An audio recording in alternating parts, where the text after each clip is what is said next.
नमस्कार, India news Haryana देख रहे हैं आप। आपके साथ मैं हूं रंजना सिंह राठौड़। सीधे ले चलते हैं आपको विधानसभा की कार्यवाही में।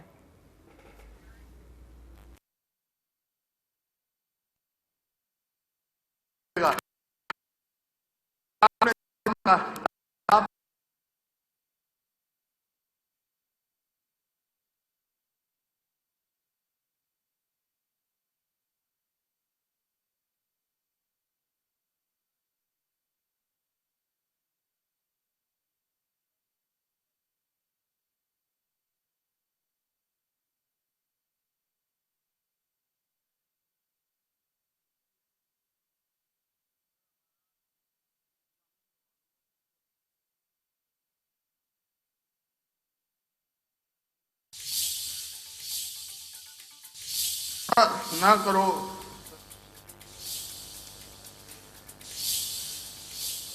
जो पक्ष के भी साथी हैं, बहुत सारे नुक्ते। सरकार ने किसी मांग पर ध्यान नहीं दिया। हुड्डा ने इस बात का जिक्र किया कि सरकार ने किसी भी मांग पर ध्यान नहीं दिया है।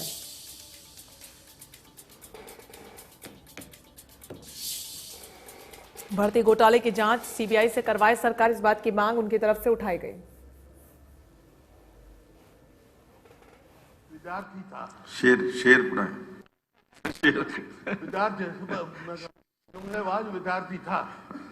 तो मास्टर वो आया और मास्टर ने पूछा क्यों जुमलेबाज था, कि तेरे को लिखना आता है? बोला ना जी। बोला पढ़ना आता है? बोला ना जी। फिर ब्लैक बोर्ड की तरफ देख के मास्टर कहला मिटाना आता है? बोला हाँ जी। दोनों हाथों से मिटाने, दोनों हाथों से मिटाने में लगे हुए हैं। मतलब काम कोई नॉन परफॉर्मिंग गवर्नमेंट यहाँ हम देख रहे हैं। तो आखिर में तो मैं एक ही बात कहूंगा, वही कातिल, वही मुखबिर, वही मुंसिफ ठहरे अकरबा, मतलब वारिस जिसको कहते हैं, मेरे करे कत्ल का दावा किस पर करे, किस पर करे। तब ये हरियाणा की जनता की आवाज से बोल रहा हूं, मेरा नहीं, मेरा कत्ल नहीं हुआ, मेरा कत्ल नहीं हुआ, हरियाणा की जनता के हिसाब से कह रहा हूं। तो आज एक तो ये जो मेरा फसल मेरा ब्यौरा वापिस करो, ये समस्या पैदा कर रहा है। और जो है हाईकोर्ट के जज की सीबीआई से इंक्वायरी करा दो, ये हमारी मांगे पूरी करो ताकि हरियाणा के लोग संतुष्ट हो, हमारी भी संतुष्टि हो। बहुत बहुत धन्यवाद। धन्यवाद। माननीय मुख्यमंत्री जी, हाँ जी।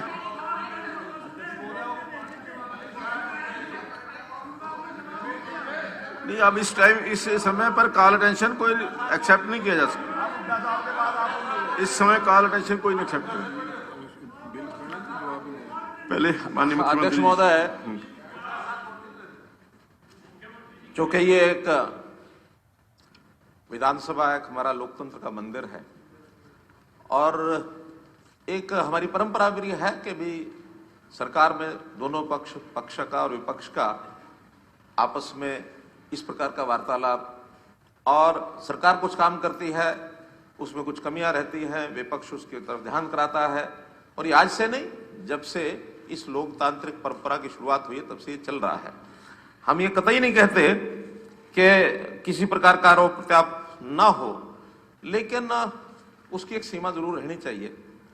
और सीमा में खास करके जैसे आज सुबह भी हमारे एक माननीय सदस्य ने पढ़ा था, सभा में प्रवेश न किया जाए, प्रवेश किया जाए तो स्पष्ट और सच बात कही जाए, क्योंकि वहां न बोलने से, गलत बोलने से दोनों स्थिति में मनुष्य पाप का भागीदार बनता है।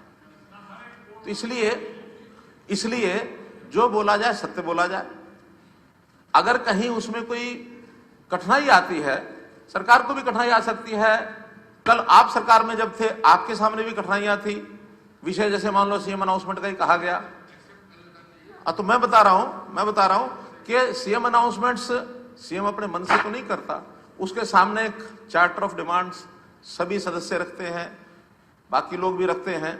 उसमें से फिजिबिलिटी भी ये ठीक है कि समय से पहले वो करवाई जाती है, लेकिन कभी कभी कठिनाई जो है अनफोर्सीन होती है। मैंने स्वयं देखा कि आप लोगों के पिछले 10 साल के कार्यकाल में जो अनाउंसमेंट्स हुई, उसमें भी सैकड़ों अनाउंसमेंट्स ऐसी नॉन फिजिबल करके उसमें भी दिखाई गई हैं। कई बार नॉन फिजिबल हो जाती हैं, और कभी कभी उसमें देर भी लगती है। कोई जमीन बताई गई और उस जमीन में कहा गया कि पंचायत की जमीन है, जब उसमें काम करना शुरू किया तब डिपार्टमेंट ने देखा ये तो अंडर लिटिगेशन है, ये पंचायत की स्पष्ट रूप से नहीं है, आज इसको कैसे कर दें, इसका तो टाइटल किसी और के जिम्मे है। खास करके जमीनों के मामलों में लिटिगेशन दुनिया भर की हैं, उसमें सरकारी विभागों की भी हैं, पंचायत की भी हैं, प्राइवेट भी हैं, सब तरह की हैं। तो मेरा तो इतना कहना है कि हम लोग पिछले 7-7.5 साल से एक निश्चित दिशा में काम कर रहे हैं, और दिशा में विकास के कामों में ये ठीक है, एक फिजिकल तौर पर दिखने वाला विकास है, गलियां हैं, नालियां हैं, स्कूल हैं, कॉलेज हैं, सड़कें हैं, नहरें हैं, हवाई जहाज, एयरपोर्ट भी है, सब कुछ है। लेकिन इसके साथ साथ एक विषय मनुष्य निर्माण का, एक विषय व्यवस्था परिवर्तन का। जैसे हम ईज ऑफ डूइंग बिजनेस की बात करते हैं, वैसे हम ईज ऑफ लिविंग की बात भी करते हैं कि मनुष्य को अपने जीवन जीने में आने वाली जो कठिनाइयां हैं, और खास करके ये जो सरकारी तंत्र है, इस तंत्र द्वारा बनाया गया जो नियम नियमावली, कानून, कायदे, नीति निर्देश, इसके अंदर भी फंसा रहता है। वो बहुत से ऐसे हमारे कानून ऐसे हैं कि जिनके कारण से एक दूसरे के ऊपर ओवरलैप करते हैं। अभी पीछे प्रधानमंत्री जी ने मुख्यमंत्रियों की बैठक ली, उसमें उन्होंने बताया कि हमने केंद्र के अंदर लगभग 1500 कानून ये रद्द कर दिए हैं। हमने भी अपना लॉ कमीशन बनाया है, हरियाणा लॉ कमीशन बनाया है, और उसमें जितने भी आजादी के बाद के या उससे पहले के भी जितने कानून हैं उनके ऊपर अध्ययन किया जा रहा है। उसमें भी या तो जो आउटडेटेड है उनको एक प्रकार से डिलीट किया जाएगा, उसको मॉडिफाई किया जाएगा, या उसका पर्पस हल नहीं होता तो आज भी उसका पर्पस हल करने के लिए हमको लड़ाई लड़नी पड़ेगी। और कई बार तो विधानसभा के अलावा हमको ये रास्ते सुप्रीम कोर्ट, हाई कोर्ट, उसमें भी जाकर के लड़ने पड़ते हैं। कई ऐसे विषय, एक विषय की चर्चा मैं करना चाहूंगा जो हमारी बहन किरण चौधरी जी ने उठाया, वो उठाया पीएलपीए का और फॉरेस्ट का। अब ये पीएलपीए की, फॉरेस्ट की जब हमने सारी आकर के लड़ाई लड़ी देखी, तो उसमें क्या है कि पीएलपीए का एक्ट बना सन 1900 में, आज से 120 साल 21 साल पहले। और उस समय क्यों बनाया गया कि आज की खेती, आज का विकास, डेवलपमेंट कुछ नहीं होता था, जंगल ही जंगल था, या वर्षा आती थी तो वर्षा के कारण से, नदियों के बहाव के कारण से, नालों के बहाव के कारण से मिट्टी का कटाव होता था।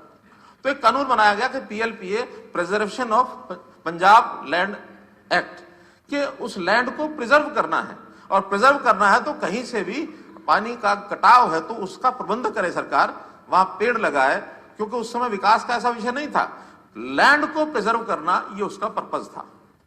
बाद में फॉरेस्ट एक्ट बना, और फॉरेस्ट एक्ट में है कि पेड़ जो है जहां लग गया है वो फॉरेस्ट लैंड है, नोटिफाइड लैंड है, उसका एक्ट बना है, जो नोटिफाई हो जाए उसके अंदर आप कोई काम नहीं कर सकते पेड़ लगाने के अलावा।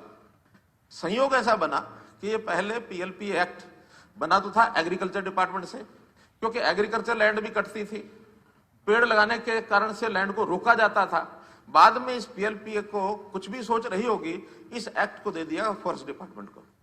और जब फॉरेस्ट डिपार्टमेंट को दिया तो वहां एक गलती क्या हुई कि जितना पीएलपीए का नोटिफाइड एरिया था अंडर सेक्शन 3, 4, 5, वो सारे का सारा फॉरेस्ट एरिया मान लिया गया। और इस कंसेप्शन से जब चीजें चली आगे, चली तो बढ़ते बढ़ते सुप्रीम कोर्ट तक भी पहुंच गई, और एक डिपार्टमेंट ने एक एफिडेविट भी दे दिया कि हाँ, पीएलपीए नोटिफाइड एरिया ये फॉरेस्ट लैंड है। और ये आज नहीं, 20 वर्ष पहले शायद कभी दिया गया होगा। सुनिए सुनिए, अब आप सुन लीजिए सारा, क्योंकि आपने विषय में, उदाहरण के लिए कानून का विषय आ गया तो हमें जो काम करने पड़ते हैं, आपके विषय का भी उत्तर है। जब ये ध्यान में आया कि पीएलपीए का एक्ट जितनी नोटिफाइड एरिया है और फॉरेस्ट लैंड है, ये लगभग 40%, जो आपने भी उल्लेख किया, ये पूरे प्रदेश का 40% बनता है, और उसमें एग्रीकल्चर लैंड भी आती है। उसमें आज के जितने सरकारी, प्रदेश के, केंद्र के और इवन इंटरनेशनल लेवल के ऑफिस बने हुए हैं, वो भी उसमें आते हैं। हमारे यहाँ संयोग से एक ही इंटरनेशनल ऑफिस है हरियाणा में, और वो है इंटरनेशनल सोलर अलायंस का, आईएसए का। वो आईएसए की जो सारी जमीन है वो भी पीएलपीए के नोटिफाइड एरिया में है। जब इसको फॉरेस्ट मान लेंगे तो वहां कुछ भी नहीं, आप एक ईंट भी नहीं लगा सकते। कितने ही हमारे एचएसवीपी के आपके सेक्टर्स वो उसके अंदर आ गए, कितने।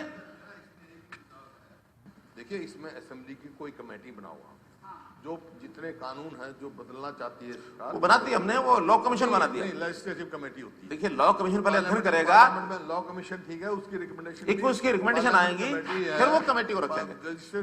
कमेटी बनाओ, पर डिस्कस करेंगे। भाई ये कानून ठीक नहीं है, ये कानून पुराना हो गया, देखिए हो गया, वो ठीक बात है। हुड्डा साहब, लॉ कमीशन जब अपनी रिकमेंडेशन देगा, उन रिकमेंडेशंस को देखने के लिए विधानसभा की एक कमेटी बनेगी।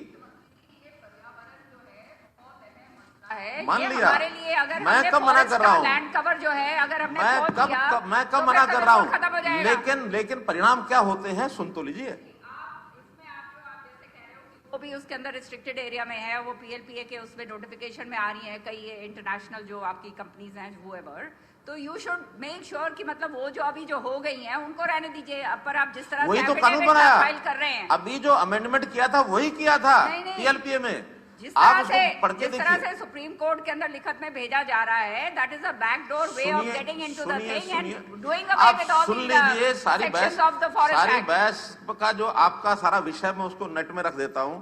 इसके बाद भी आप कभी भी 2-4 वकीलों की एक टीम बना के, इधर एजी ऑफिस से लेकर के, आप स्वयं भी वकील हैं या और भी विधानसभा में जो वकील हमारे सदस्य हैं, वो बैठ जाए, बैठ करके और उसका सारे का अध्ययन कर ले। आज मैं सुप्रीम कोर्ट तक लेके चलता हूं आपको। सुप्रीम कोर्ट में अरे नहीं, इस समय सेलेक्ट कमेटी नहीं, इस समय विषय सुप्रीम कोर्ट के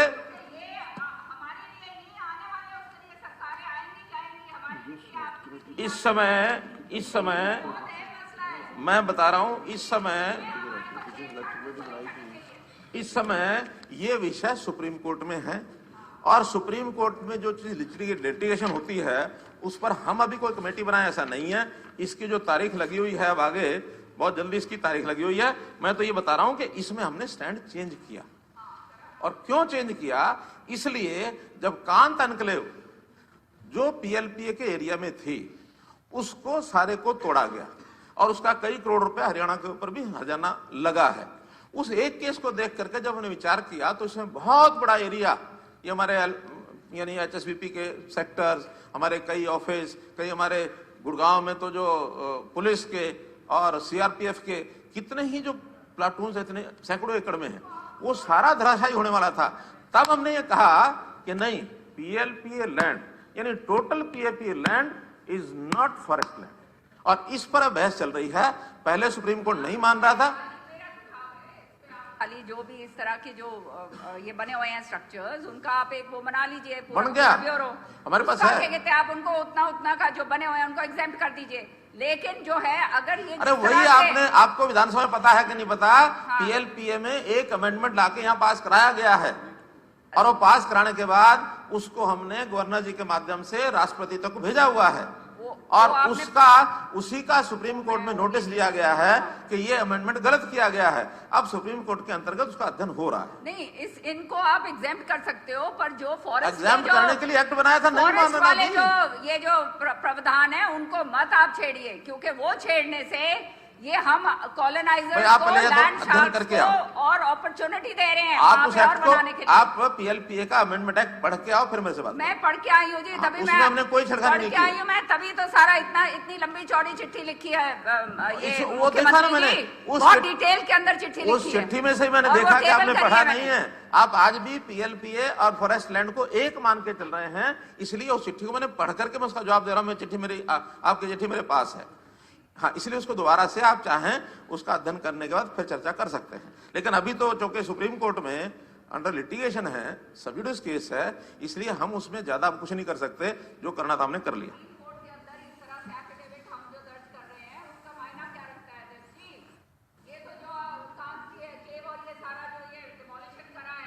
ये तो अच्छा करा है, सारा फॉरेस्ट लैंड पे था, सारा अरावली है वहाँ पे। वो फॉरेस्ट लैंड में नहीं था, अरावली लैंड है, सारा अरावली में था, हमारी एरिया में था। पर्यावरण हमारा खत्म हो रहा है। अब आप नहीं माने तो आपको कोई, मेरे पास तो जादू नहीं है जो आपको मना सकूं, और है अपना स्वभाव होता है। अब क्या करें, नहीं माने तो ये किस का नहीं माने, किसका माने किसका नहीं माने, इनकी मर्जी। मैं कुछ विषय जो सदन में उठाए गए हैं, आखिर काफी विधायक बोले हैं तो बहुत से विषय उठाए हैं। कुछ लोगों का रिपीटिशन था, कुछ लोगों के नए विषय थे, और बहुत तो ऐसे हैं जिनके उत्तर दिए भी जा चुके हैं, फिर भी उठाए गए हैं। उदाहरण के लिए जैसे मानो कोविड का ही है, कोविड के ऊपर खूब चर्चा हमारी पिछले विधानसभा सत्र में भी हुई है। उन्हीं विषयों को बार बार उठाया गया। विषय तो था कि जो नया क्या ओमिक्रॉन ओमिक्रॉन जो नया आया है इसकी चर्चा पर सीमित था, लेकिन चर्चा वो सारी हो गई है। चलो कोई बात नहीं, अच्छा है, हो गई। लेकिन हम लोग विषयों पर जिनके जवाब मैं दे रहा हूं, कुछ विषय हुड्डा साहब ने रिपीट किए हैं, उनका मैं बता रहा हूं। और मैं एक बात और घोषणा कर रहा हूं, सब विषयों के उत्तर इस समय में शायद संभव भी नहीं होंगे।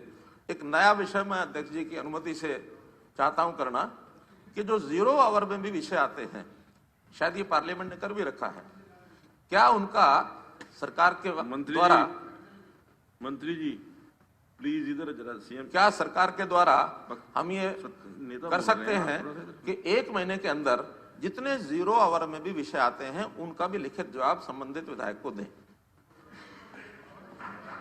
हम तैयार हैं, हम इस काम के लिए तैयार हैं, क्योंकि आखिरी दिन भी बहुत विषय आते हैं। अब इतना जल्दी तो है नहीं कि आज विषय आए आज ही उसका निकाल के उत्तर लाएंगे। तो अगले 1 महीने में इसी सत्र से हम शुरू करते हैं कि जो भी इस सत्र में 0 आवर में विषय आए, प्रश्नोत्तर का तो तैयार होकर के जवाब आ जाता है, 0 आवर का नहीं आता है। तो ऐसे सब विषयों के उत्तर डिपार्टमेंट के द्वारा 1 महीने में संबंधित जो भी उसमें जायज है, जो रिपीटिशन है पहले हो चुके हैं, उनका कोई अर्थ नहीं है। और कई बार तो शंकाएं भी की जाती हैं, जिसको कहना चाहिए कि आउट ऑफ द वे जाकर के, जिसका कोई उत्तर वाजिब है वो उत्तर सबको दिए जाएंगे, उसमें कहीं कोई कमी नहीं छोड़ी जाएगी। हमने व्यवस्था परिवर्तन के काम किए, उस व्यवस्था परिवर्तन में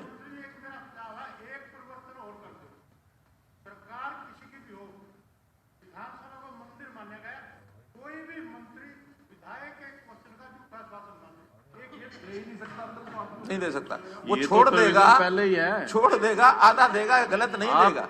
देखिए नहीं ऐसा नहीं होता, ऐसा नहीं हो सकता।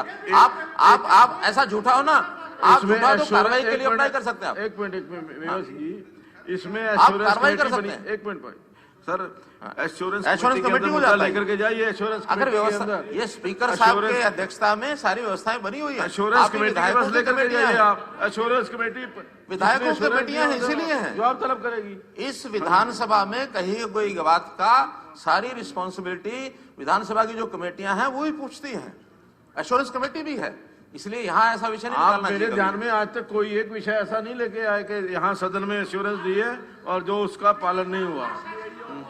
और कई बार तो सदन में कई बातों को हम लोग तो इग्नोर इसलिए करते हैं, चलो कोई बात नहीं, विपक्ष में आलोचना करने के लिए कह दिया होगा। मैं एक उदाहरण देता हूं, ये कहा गया कि 28 पेपर रद्द हुए। पेपर रद्द होने का मतलब क्या होता है कि वो पेपर रद्द हो गया, दोबारा से फिर लिया जाएगा। मैं कहता हूं लीक भी नहीं हुए, और इस नाते से मैंने कहा कि 4 पेपर ऐसे हैं जो लीक हुए या आउट हुए या रद्द हुए। लीक होना कब होता है? पेपर शुरू नहीं हुआ उससे पहले उसका जो उत्तर है वो चला गया कहीं। अगर पेपर करते हुए कोई वहां पीएन चला गया और उस पीएन ने किसी का प्रश्न पत्र उसका मोबाइल से फोटो ले लिया और बाहर निकाल दिया, इट्स नॉट लीकेज। लीकेज का एक अर्थ ध्यान रखना चाहिए। कल भी मैंने प्रारंभ करते समय ये चर्चा की थी।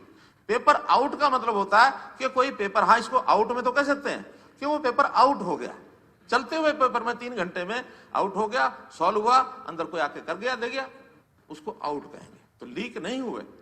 और ये गलत स्टेटमेंट है। इस गलत स्टेटमेंट का या तो आप लोग इसको सुधार लें, और नहीं सुधारे तो इसके अनुसंधान इस बात की इन्वेस्टिगेशन के लिए कि 28 पेपर लीक हुए, आप कोई कमेटी बना करके इसका सत्यापन करवा लें। इसका रिटर्न में आएगा तो मैं जरूर कर दूंगा जी।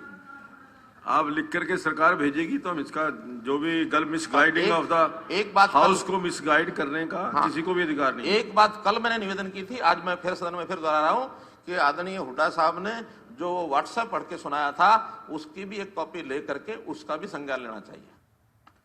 हुड्डा साहब जरूर लिखने सब कॉपी दे देंगे वो क्या? हाँ, नहीं लेना ही चाहिए।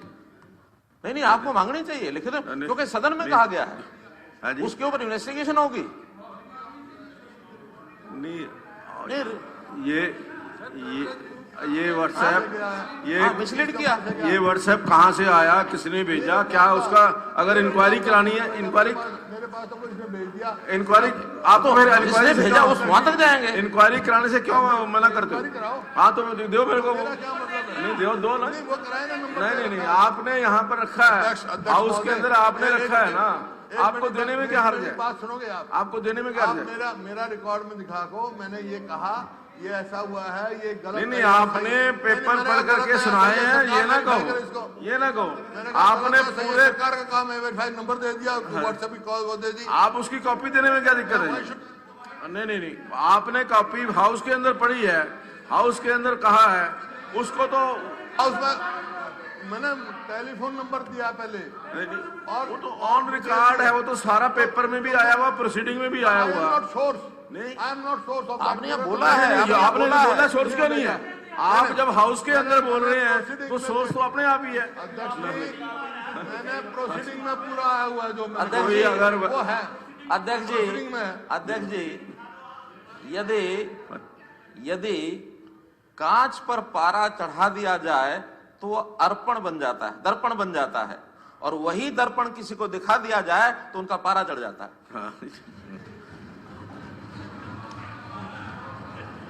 तो इसलिए इनको दर्पण दिखाया तो पारा चढ़ना बहुत स्वाभाविक है, इनको ध्यान में आएगा। हाँ, इनका ध्यान में आएगा। नहीं, रिपोर्ट नहीं, आप पहले लिखा के दो, हमको वो चाहिए, मलिक साहब देखेंगे। बैठ जाओ। हमने व्यवस्था परिवर्तन की बातें की हैं, व्यवस्था परिवर्तन में बहुत सी किए हैं। हमारा मैं समझता हूं कि पिछले 7 साल का अगर सबसे बड़ा कोई अचीवमेंट है तो व्यवस्था परिवर्तन का है। और इस व्यवस्था परिवर्तन में आम आदमी को आने वाली कठिनाइयां, किसी भी समाज विशेष को, वर्ग विशेष को आने वाली कठिनाइयां कैसे दूर की जाए, और इसमें हमने टेक्नोलॉजी का बहुत उपयोग किया है।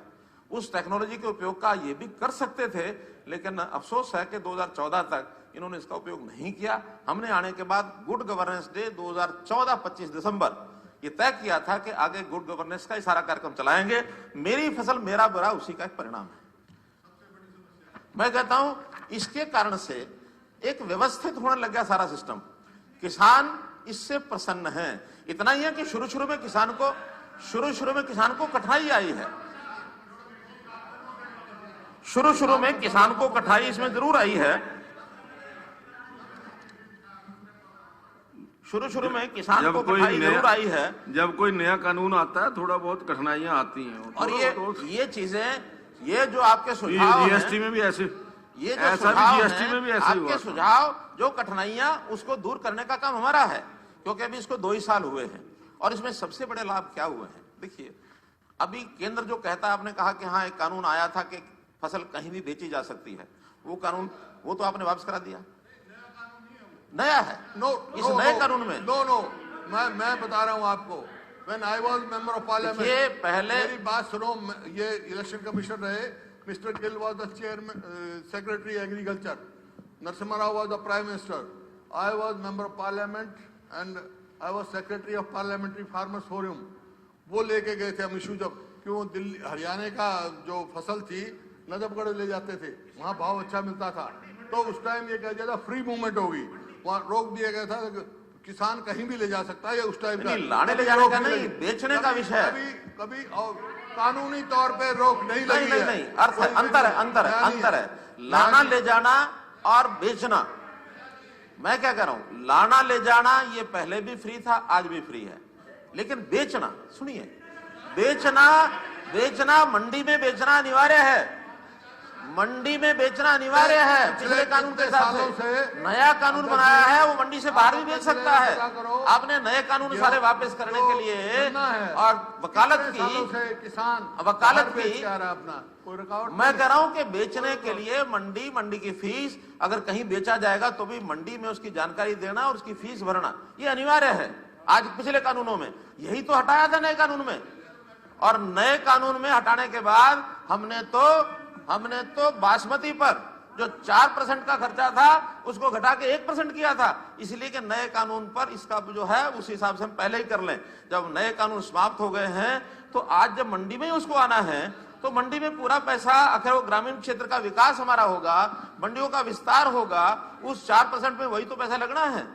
और शुरू में आप लोगों का ये तर्क था कि नए कानून आने से और 700-800 करोड़ रुपया जो रेवेन्यू आता मंडियों का, ये खत्म हो जाएगा। ये आपका तर्क था उसके पीछे कि भी 700-800 करोड़ रुपया कम हो जाएगा। आखिर वो पैसा ग्रामीण क्षेत्र का विकास, HRDF वही है, और मार्केट फीस, मंडियों का विस्तार, ये वही है। और इसके कारण से एक और नई व्यवस्था जो बनी है अभी, फूड कॉर्पोरेशन ऑफ इंडिया ने हर एक स्टेट का तय कर दिया कि आपकी प्रोक्योरमेंट इससे ज्यादा हम नहीं करेंगे। जब इससे ज्यादा नहीं करेंगे तो हमारा दायित्व बनता है कि पहले हम हरियाणा के किसान का लेंगे, हरियाणा के किसान के बाद हरियाणा का वो किसान जो बाहर बुआई की हुई है फिर उसका लेंगे, और इसके बाद हमारा कोटा पूरा नहीं होता तो उत्तर प्रदेश के किसान भी आते हैं, पंजाब के भी आते हैं, कहीं के आके बेच जाते हैं। एक कारण,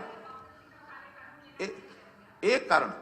दूसरा कारण बता रहा हूं। दूसरे कारण में ये जो केंद्र की ओर से प्रोक्योरमेंट की जाती है धान की और गेहूं की, हमने जो 10-11 फसलें प्रोक्योरमेंट करने की बात कही है, इसमें स्टेट का बहुत सा नुकसान भी होता है।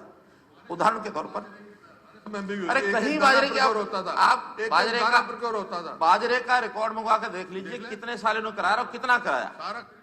मैं कहता हूं आप एक नहीं बाजरे का पैसा खरीदा, एक भी। हाँ, इस गलत बयानी है, ये गलत बयानी है। आप रिकॉर्ड उठा के दिखा दीजिए, और ये भेजना चाहिए हुड्डा साहब को। इस 0 आवर के सूत्र में चीफ सेक्रेटरी साहब को मैं कह रहा हूं कि ये जवाब हुड्डा साहब को भेजना चाहिए, कितना प्रोक्योरमेंट कब हुआ।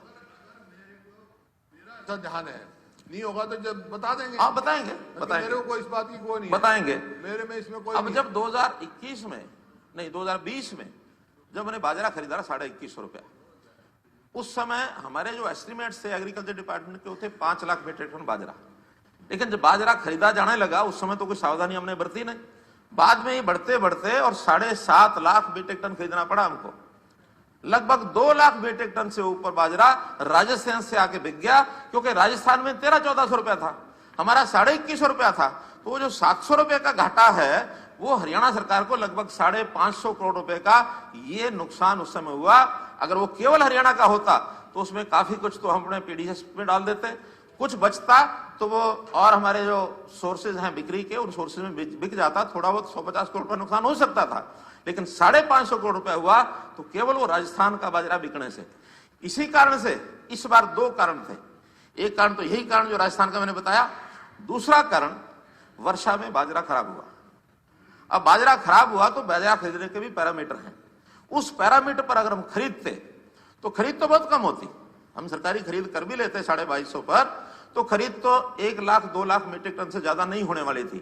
लेकिन बाकी जो 3-3.5 लाख मीट्रिक टन है वो खरीदा इसलिए नहीं जाता कि उसकी क्वालिटी डाउन है, और क्वालिटी डाउन होने के बाद जो तो ठीक है वो तो 2250 में बिकता, खराब बाजरा वही 1100-1200 में बिकता, इससे ऊपर बिकता नहीं।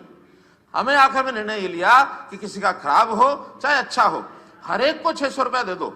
आज जिनका बाजरा कमजोर था, खराब था, वो इतने प्रसन्न है कि हमारा खराब बाजरा भी 12 के बजाय 18